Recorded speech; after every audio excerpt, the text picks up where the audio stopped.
Yep, that's House Minority Leader Nancy Pelosi. And a new report now says that she is featured in one-third of all GOP broadcast ads aired in House races this year. That compares with just 9% in all of 2016 and 13% in 2014. Here's one attacking Democratic Senator Joe Donnelly from Indiana. Listen. But Senator Joe Donnelly voted against tax cuts for hardworking Hoosiers. He stood with Nancy Pelosi and Chuck Schumer instead of us.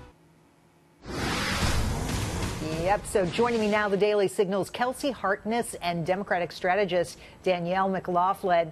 Could Pelosi, Kelsey, let's start with you, be the Democrats' undoing in the midterms? Republicans are leaning on Nancy Pelosi for these midterm elections because it works. It's a winning strategy. It worked to flip the House in 2010, and it worked to keep that majority. And Nancy Pelosi really is the gift that keeps on giving with these comments, calling the thousands of dollars Americans are getting back in tax reform crumbs. Using Nancy Pelosi actually works so well at winning elections that Democrats in Pennsylvania are now running against her as well.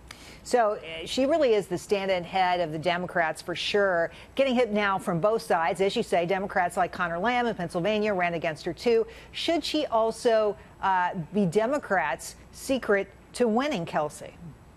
She sure could be. I think it's also a wake-up call to Republicans, seeing what Nancy Pelosi is calling for, putting the safety of illegal immigrants over the safety of U.S. citizens. I think playing her comments over and over really is a wake-up call to Republicans that if you don't get out and vote, then we could have her as our leader. All right, let's switch gears to some media bias. The cover of the New York Magazine this week portraying, look at that, President Trump with a pig nose and the caption, "It's the corruption, stupid." Meanwhile, Time Magazine's cover features what some say is an unusually creepy picture of Attorney General Jeff Sessions. Danielle, to you, is this journalism? Should these reports be more objective in the way they present these leaders of the country?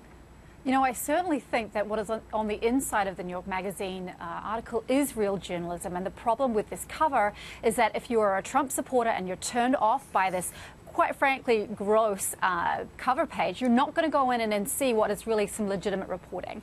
You know, hundreds of thousands of dollars spent by his family, $500,000 spent on a trip to Aspen, $100,000 for Eric Trump in Uruguay, 60% the Trump hotel in D.C. raising rates by 60% once he became the president of the United States. I think it's a problem because they are actually hamstringing their attempts to get more eyes on some of this factual reporting. Well, now, I know what some of my close cohorts here at Fox Business might say, that it's a great way to sell magazines. To some. But you also have to wonder if they're still smarting over Trump's presidential election, Danielle. That may be true. I mean, obviously, it's a left-leaning liberal magazine. It's out of New York. New York is famously a liberal city and state.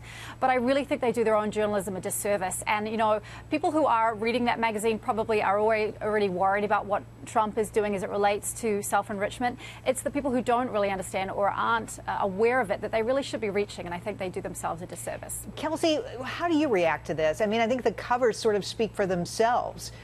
Would they do covers like that on Hillary Clinton or former President Obama? It's hard to imagine a conservative-leaning publication putting a pig nose on President Obama or Hillary Clinton. I think it's really unfortunate. It's actually sad for the office of the presidency that President Trump will be treated like this, because it's degrading not just to President Trump personally, but to the entire office of the presidency. Guys, thanks for coming on. Great job, Kelsey and Danielle.